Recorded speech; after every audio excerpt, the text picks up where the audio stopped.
Well? Well, what? What happened? Don't just stand there. Tell me all about it. About what? So you won't talk, eh? Well, we got ways of making you yak, see? Okay, I'll sing. But first, let me get comfortable. Now, what is it you wanted to know? About what happened in court. The trial, the verdict. Oh, that. We, the jury, 12 good men and true, carefully weighed all the evidence. Yes? And we reached a verdict. What was it? It was unanimous. Dad, if I die of curiosity, I'll come back and haunt you. Okay, baby. We found Manza guilty, and the judge gave him 10 years. Wasn't it exciting? You being the foreman of the jury and standing up there in court and giving the verdict. You know what I mean. Weren't you thrilled? Not exactly thrilled, but I was proud to be on that jury. We did the public a real service putting that gangster out of circulation. That's Freddie. What could he want? Well, what do you think? It's almost dinner time. Fine thing. I get rid of Butch Manza, public enemy number 2, and what do I come home to? Public idiot number 1. I'll be in my bed.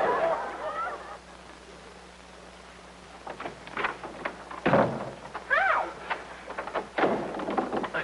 I came over as soon as I heard the news. Is everything all right? Of course.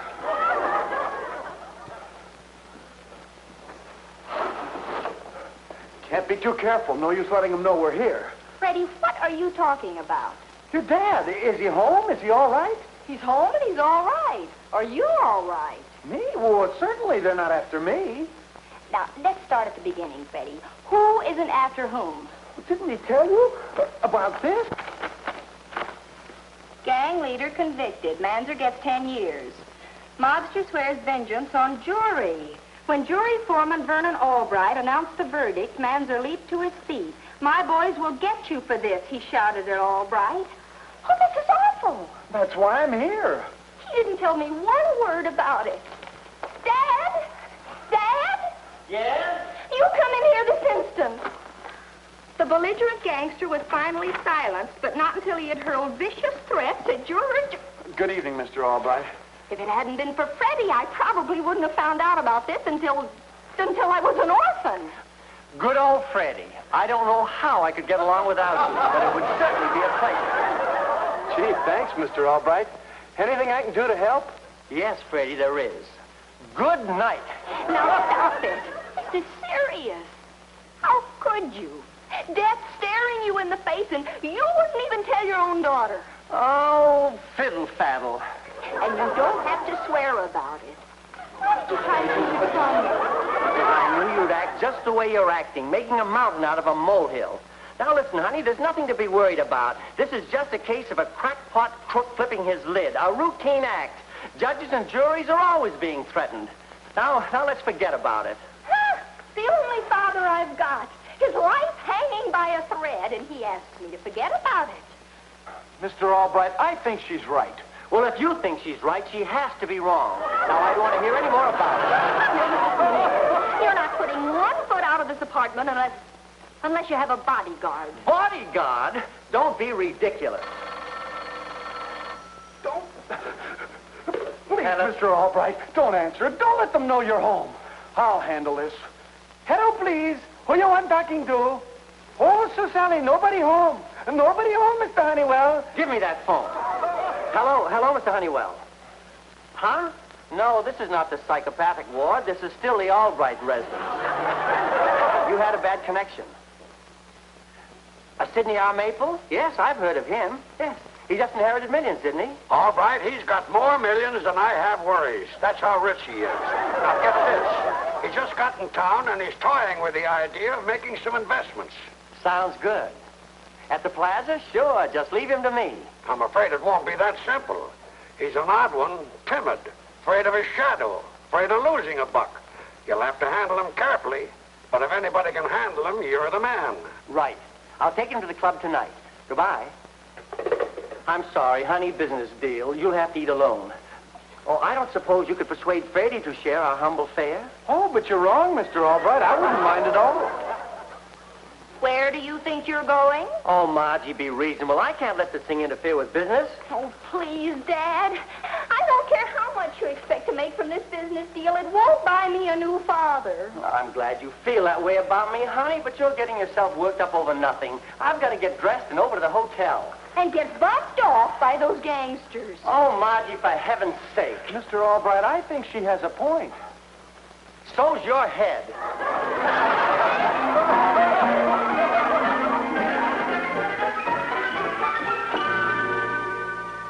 So you're going out tonight? Yep. Well, I hope you make a lot of money on this deal. Now you're being sensible. You'd better make plenty because you're going to need it. What do you mean? Just this.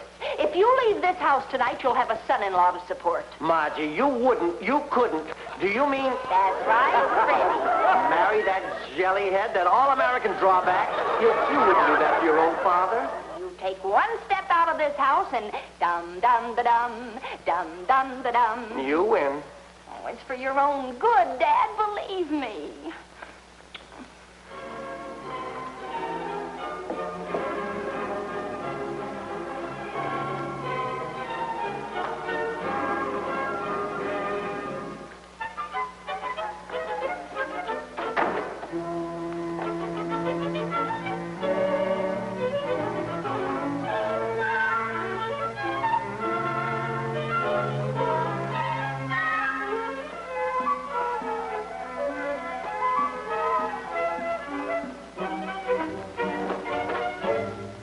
Oh, Margie, I'm kind of sleepy. I think I'll turn in now. Don't you want any dinner? I'm not hungry. Good night.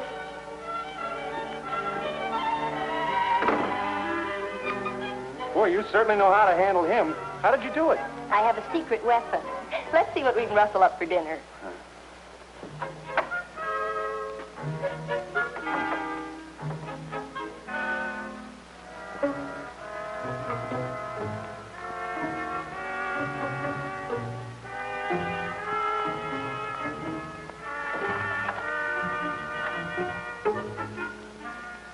Mr. Maple, don't tell me that a vigorous, astute businessman like you is content to sit back and simply clip coupons. Well, I suppose it is a little on the cautious side, but on the other hand, excuse me, a new vitamin. Have you ever considered that it is practically your duty to put these idle dollars to work, both for yourself and others? Well, naturally, I've thought about it, but there's one thing that always stops me. Do you feel a draft? I must be careful. Oh, yes, the thing that stops me from investing. I might lose. It's our department to see that you don't. I suppose so, but I'm still afraid. You know something? What? I'm a coward. No. Yes. Not only in money matters, but I'm a physical coward, too. I don't believe it. Do you know what my secret vice is? I go to prize fights. I like prize fighters. I admire them. Why? Because they're so different from me. So brave, so physical. I'd give half my fortune if I could be aggressive. If I could walk right up to a man and knock him out. Have you ever tried it? Heavens, no. Well, try it sometime. You might be agreeably surprised. The basic psychology behind it is similar to financial investment. Really? Yes, indeed. Now, you be at my office the first thing tomorrow morning, and we'll go into the details. Radio didn't wake him up, did it? I just peeked in. He was sleeping like a baby. Hey, Margie, these are good. Have one. You're so subtle, Freddie. Come on, let's get some more.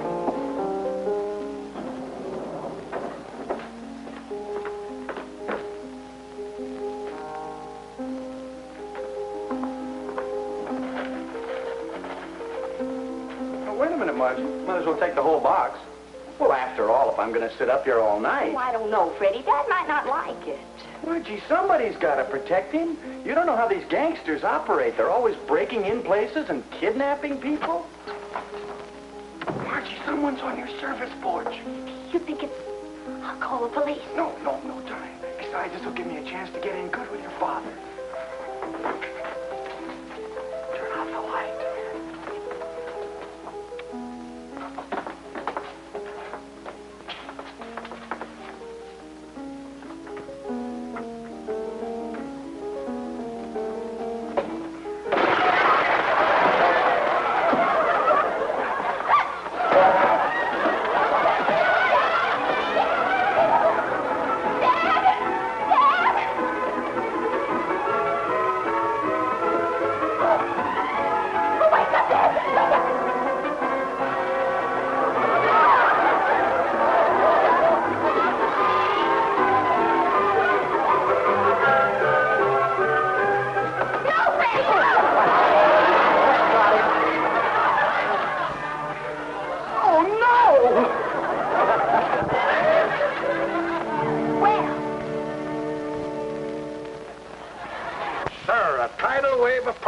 prosperity is upon us. So invest in the best and ride its crest. What do you think of that? Excuse me. What was the question?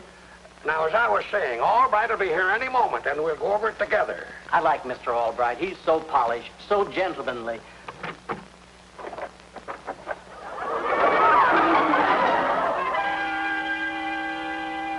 Glad to see you, Mr. Maple. Mr. Albright? Albright, what's the meaning of this? What? That. What did you do? Stick your head in a cement mixer? This. No, just a slight little misunderstanding. Now, Albright, tell the truth. One of the Manzer gang caught up with you, didn't he? Yes, that's it. But you're not quite right. It wasn't just one gangster that attacked me. There were 4 of them. Good heavens. I read about the trial. You were foreman of the jury. Aren't you at all frightened? No, they won't try any more rough stuff on me. At least not until I get out of the hospital. You fought them all, knocked them out? Oh, there are only 4 of them.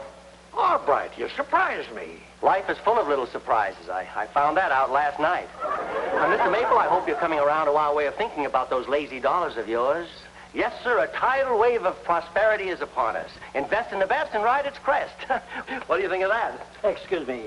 Oh, I didn't realize it was so late. I have an appointment with the doctor. Gentlemen, I'm interested in your proposition, and I want to hear more about it just as soon as possible. Well, suppose the 3 of us get together at my apartment this afternoon at 4 and discuss the matter. Combine a little business with pleasure. And later, we'll show you the town. I'd like that. At your apartment? With those gangsters lurking around? Well, wouldn't that be dangerous? Oh, there's nothing to worry about, believe me. I took care of that. Well, just to be on the safe side, I'd better arm myself. Well, if you feel better about it, Mr. Maple. Do you mind? Amazing.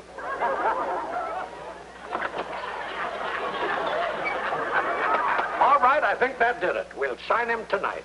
Thanks to me. But see here, my boy, no more of these heroics. You can't clean up the Manzer gang single-handed. You better get yourself a bodyguard.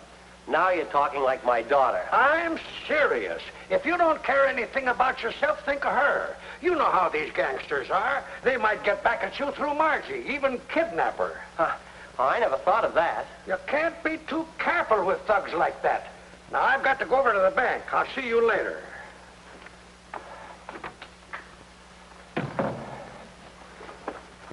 Get me the Haskell Detective Agency.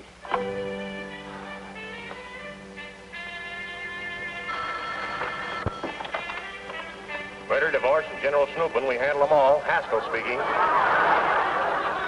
Yes, Mr. Albright. Mm-hmm. I don't blame you. That's a tough outfit. And Haskell, it might be better not to let my daughter know she was being guarded. It would just upset her. She'll never even suspect. I always carry out my assignments with the greatest delicacy.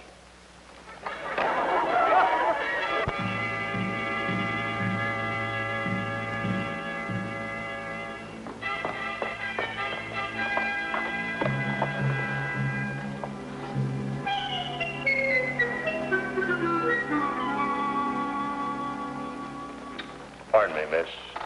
That your purse? Well, yes. That A wouldn't stand for Albright, would it? Uh-huh. Why? You are Margie Albright. I know it. Your father home? Yes. Well, I mean, no. He's a long way from here. What do you want to know for? Want to just have a little business with him? What does he look like? Well, he's tall. No, I mean, he's short and kind of fat and has dark hair. Really not much to look at. Thanks for the info.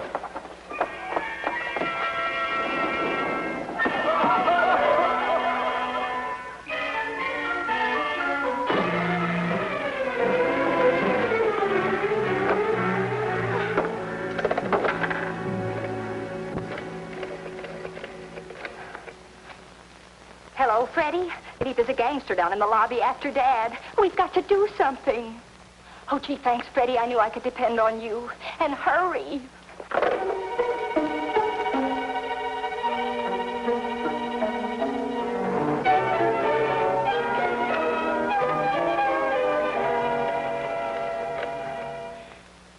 Hello, this is Margie. Is my father in? He isn't? Oh, well, is Mr. Honeywell in? Thanks. Mr. Honeywell, where's Dad? He's at the barber shop getting that eye work done. Well, tell Dad to be careful. There's a real gangster looking for him in the lobby right now. What? About 6 feet, uh-huh. Typical gangster, uh-huh. Gunman type. You sit tight and leave everything to me. Yes, sir? Get me Mr. Brandt in the district attorney's office and hurry.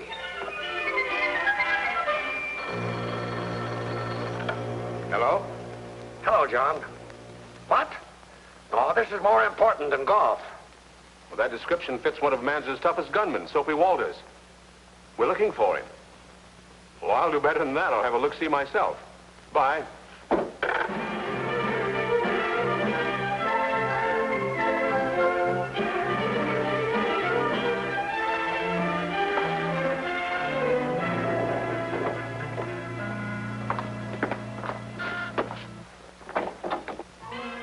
Come on in, fellas.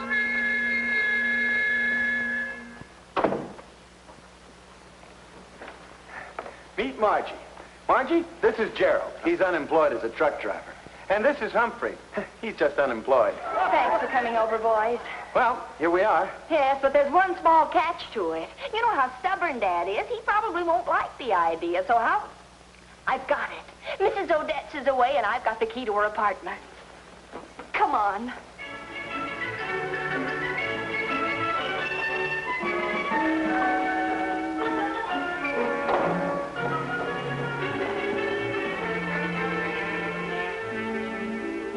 This is our observation post. We can see the elevator and anybody who goes to our apartment. And Dad will never know what we're doing. We'll give them a real good going over, and then we'll toss them out on their ears. Toss them out? Nothing doing. We're going to capture them. There's probably a big reward for these crooks. I'll show your dad I can make good. I suppose you're going someplace, too. Well, yes, the 10th floor. Ah, what's your business on the 10th floor? This is my business. Assistant District Attorney. Mr. Brandt. Sorry, I didn't know. I'm working on the Albright case. So am I. Say, you haven't seen a thug hanging around, have you? Man about your height. Typical plug ugly. Slouch hat. Cigar in his face. No? Nobody like that around here. I'd have nabbed him. Say, don't suppose he slipped by me. I'll look upstairs.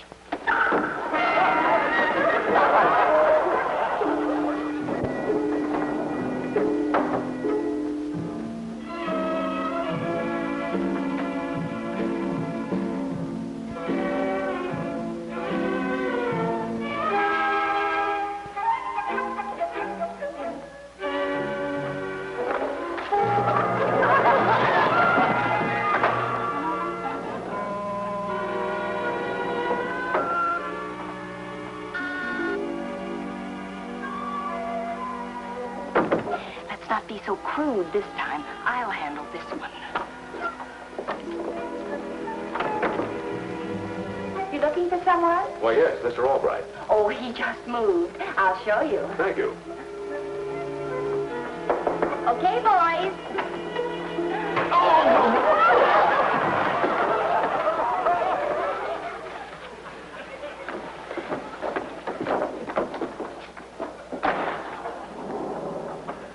I'll mix us a cocktail while we're waiting for Maple. I gotta hand it to you, all right. This is one deal you really handled.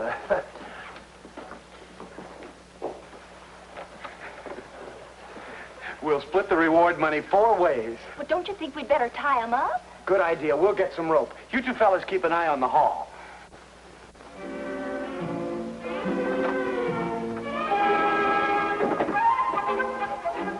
Hey, another one. Hey, he's got a gun. We'll have to play this cagey.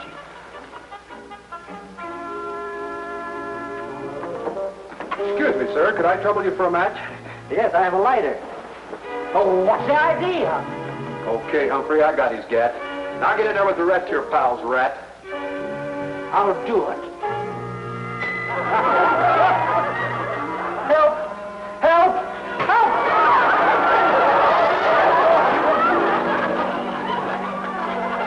You look like Mr. Maple. It was Maple. Open this door.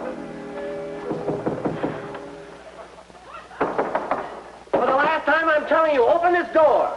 That's Dad. Oh, good.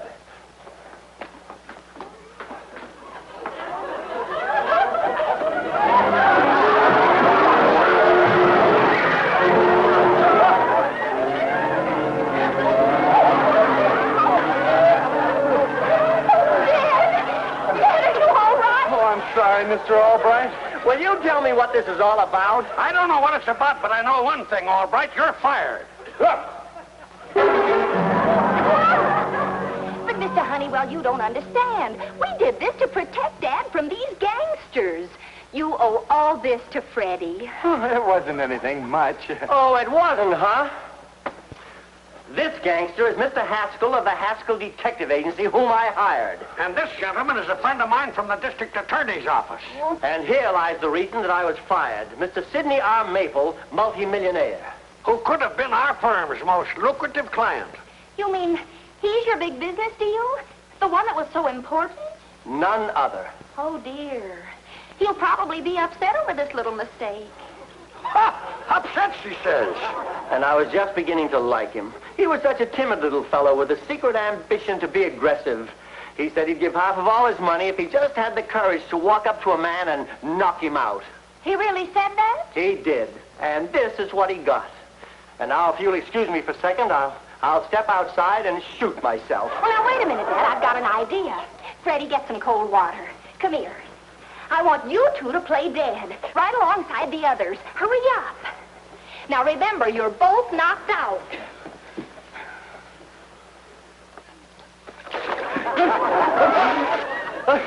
Oh, what happened?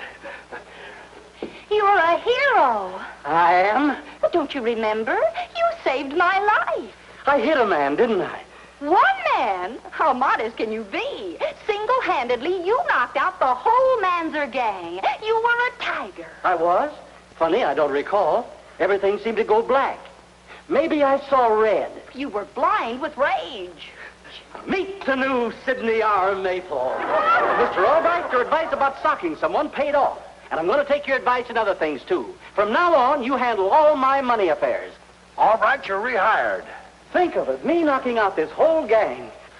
You missed one.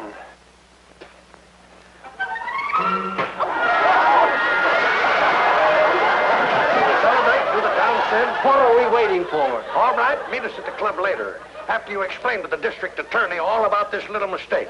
Come on.